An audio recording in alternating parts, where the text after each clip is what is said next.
2 weeks ago, there was no video. What happened? Was Ben eaten by a giant man-eating spider or carried across the Atlantic on a giant peach? No. Ben just has very high standards for his videos, and he doesn't like to put anything out unless he's completely happy with it. However, 2 weeks ago I did visit a new church and film a video for you.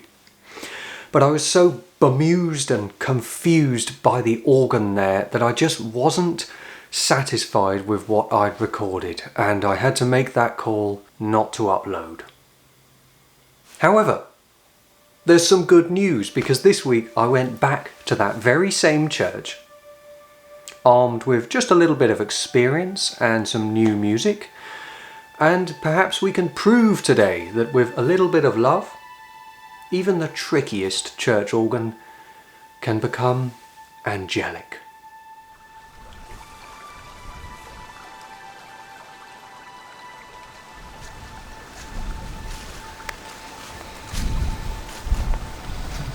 There is always movement in the countryside.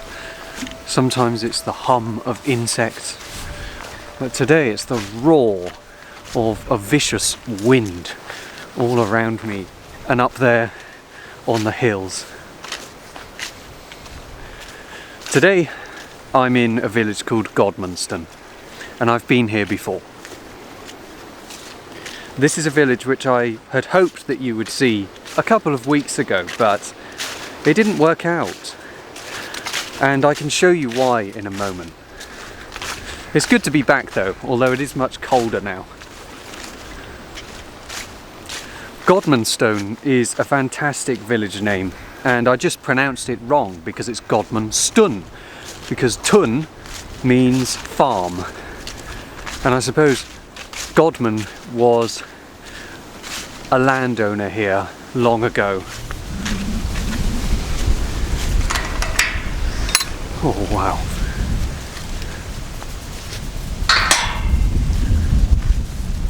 But the name of this village is also a fantastic pun, isn't it? Especially when you're off to see Holy Trinity Church at the centre of this village. It's no surprise that I'm making my way to this church down a footpath. Footpaths often lead to their village churches, and in days of old, this is how people would have got to church.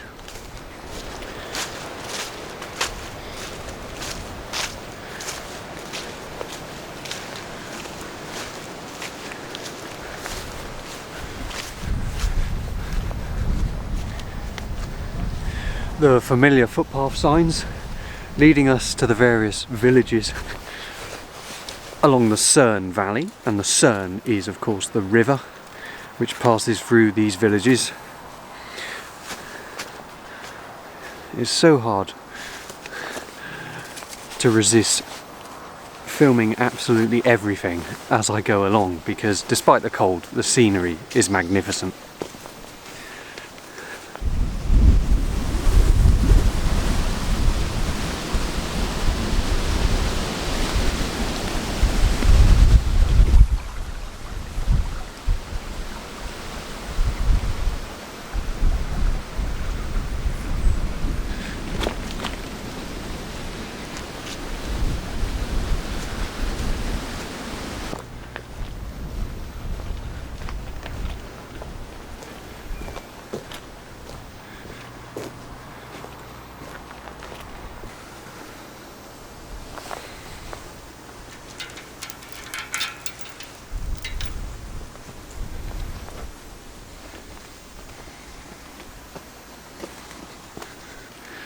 Welcome to Holy Trinity.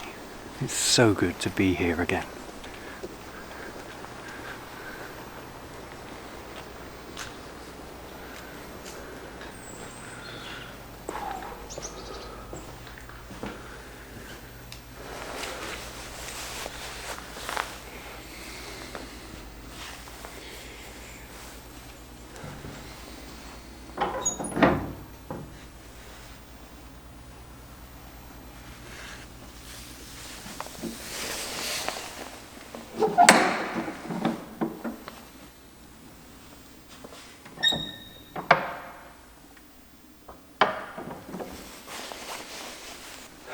I'm pleased to say that it's much warmer inside than out, even if my fingertips are still frozen, nearly as red as my jacket.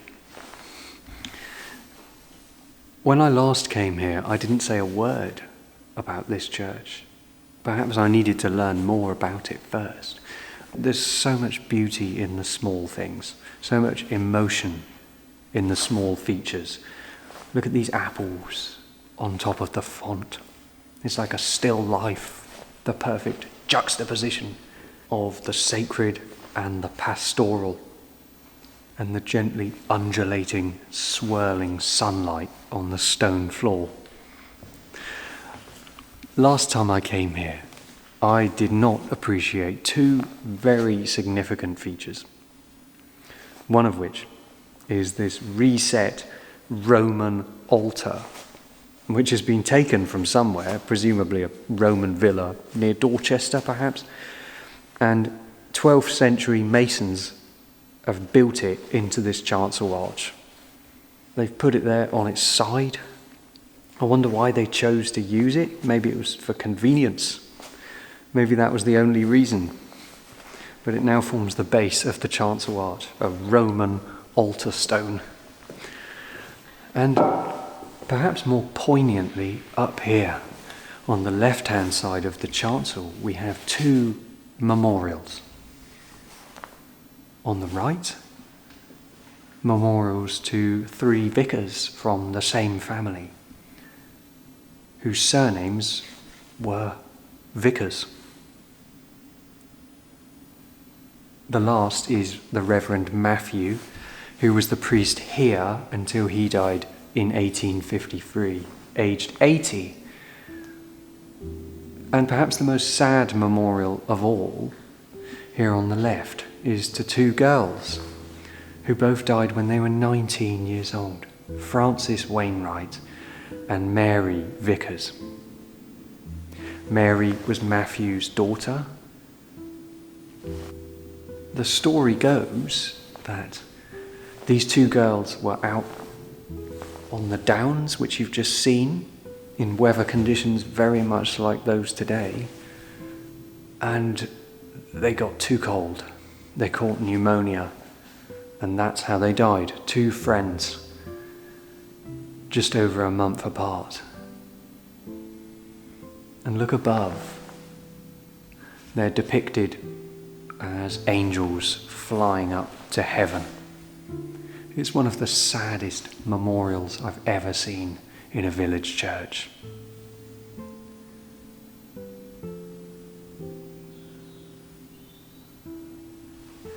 In fact,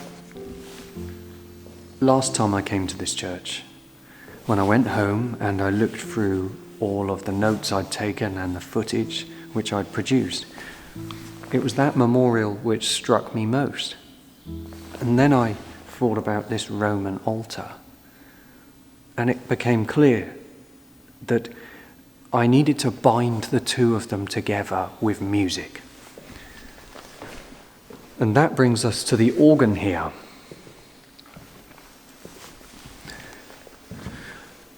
Many people, including myself, would look at this instrument and just assume it was an electronic organ. It's quite compact, it has a wooden case, and it has draw stops, just like a pipe organ, with names like cornopian and diapason. However, this is in fact a reed organ built in the 1930s by an organ builder from Birmingham called John Holt. And this is a very rare instrument because it's a two-manual harmonium. Most instruments like this will only have one keyboard, but this one has two. That means it has greater capabilities. And my plan today is to join the two amazing architectural features that I've just showed you using one piece of music, and that's an ancient plainsong mass of the angels. You can tell from my background music just how much I love the Mass of the Angels. It's just as beautiful played on a synthesizer as it is sung by a church choir, but the original music is about 500 years old. This is a plain song Mass, sung in Latin with Kyries in Greek, and it links us to a time before the Reformation.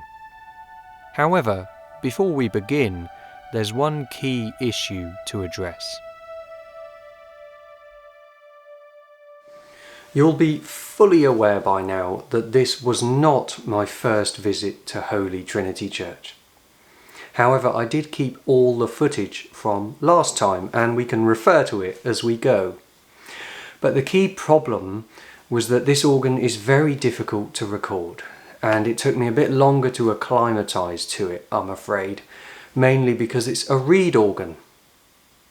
Why don't we have just a listen to my early recordings from 2 weeks ago and see what went wrong back then.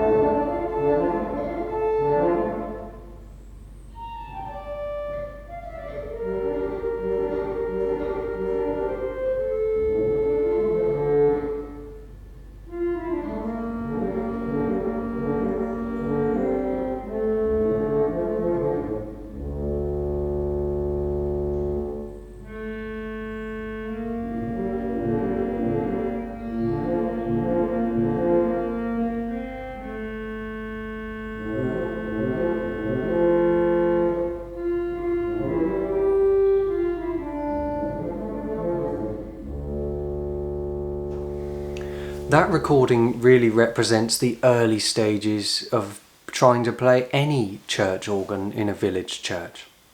There will always be notes which sound out of tune, there will always be malfunctions on certain notes and lots of sounds of the organ's action. Some notes might not even work, but it takes quite a long time to find all of that and attune yourself to the instrument's strengths and weaknesses. That was the problem last time I came. The other issue was that I was trying to compose a new piece of music back then, and that's quite dangerous because obviously if your listener is unfamiliar with what you're playing, then it won't sound as pleasant to them to listen to. It's also hard to get used to an organ when you're simultaneously trying to compose for it.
That recording snippet was much more successful. It almost sounded like coherent music, didn't it?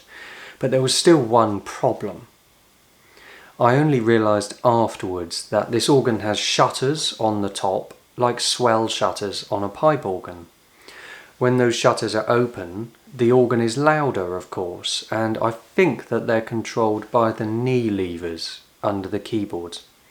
Unfortunately, those knee levers seem to be broken, and as a result the shutters were stuck closed, so the organ was quite muffled last time I came, so it doesn't come out particularly well in recording. This time I, of course, learnt from that and opened the shutters manually before I started recording. All of this contributed to a recording that I just wasn't happy with. So why don't we address all of these problems? in my new film. So let's work out, how do you tame an instrument like this one? Well, rule number one is play something familiar. It really helps you to get used to the organ when you don't have to worry about the notes. But it also helps your listener, doesn't it? You. Because you're hearing music which you're familiar with, so you're a bit more tolerant of the tuning issues on a particular organ. So with that in mind, before we turn to the Mass of the Angels, why don't we play a really familiar hymn? And that hymn is called "The Lord's My Shepherd."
"The Lord's My Shepherd" to the tune Crimond.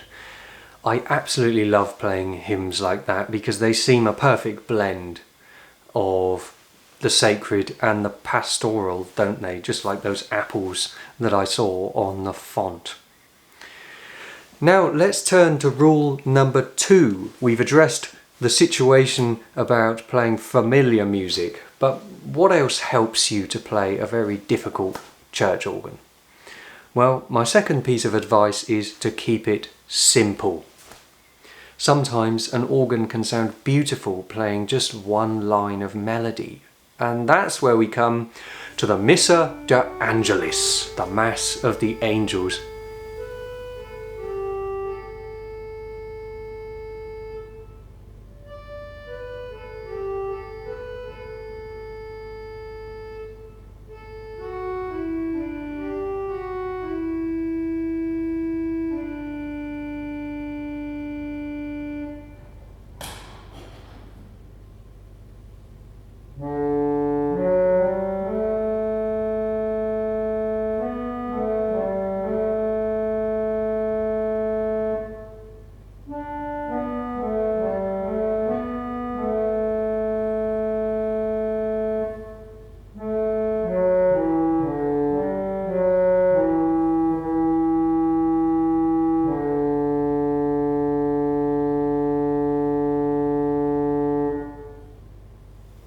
The Kyries from the Missa de Angelis. Very ancient plain song and very simple as well. You can imagine that being played by a clarinetist or an oboist, but of course the reed organ imitates those two instruments really well. That's because of course it has reeds in it rather than pipes. However, how do you make it more interesting? How do you give it a fuller texture? Well, my advice and rule number 3 is to use simple harmony or drones. Play a drone and music instantly begins to sound very ancient.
Missa de Angelis, now complete with drone and some very simple harmony. Now comes the big question. What about composing music on an organ like this? Well, I think you should start with that familiar music, use it as the basis for a new piece, and work from there. Let's try that.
So I am beginning to just gently pull the rhythms around and make the harmony just a little bit more adventurous. And this music starts to gently transform or evolve into something new. And that's how I like to write music. So we now have just the beginnings of a new idea based on the Missa de Angelis. But why don't we turn back to those recordings a fortnight ago when I was trying to compose some completely original music.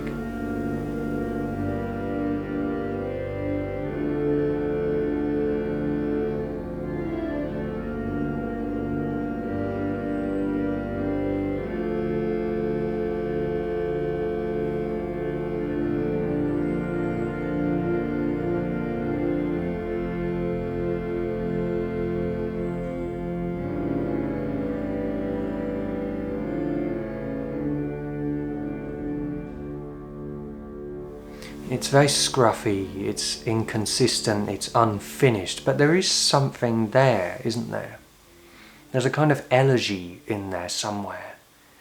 And it's something I'd love to finish and then combine with the Missa de Angelis in one piece of music. Perhaps the elegy could represent the grief at the death of the two girls, and then the Missa de Angelis is more representative of those two angelic figures rising up to heaven.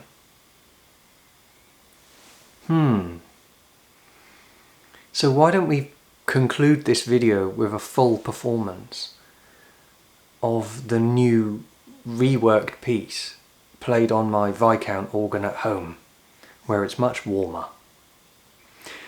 If you've enjoyed the music so far, then just remember to subscribe to this channel. It doesn't cost you anything, but it ensures that you're kept up to date about my new videos whenever they go out onto YouTube. If you'd like to support me more than that, then I'd be truly grateful. I'm filming these videos on my own. It might look like there's somebody else there, but there absolutely isn't. Except today there was a cat which I met while I was taking footage outside, and surely he needs to feature in the final performance. Unfortunately, he doesn't know how to hold a camera, so that leaves me to do all the work myself, and it is a lot of work producing these videos. So if you enjoyed them, you could leave me a small PayPal contribution. Underneath this video there is a link.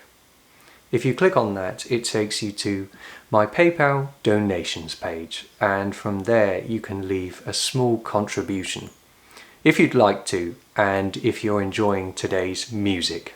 Thanks so much. So I think we'll end with a fresh new meditation on the Missa de Angelis from Holy Trinity Church in Godmanston. Thank you so much for watching and for listening. Cheerio.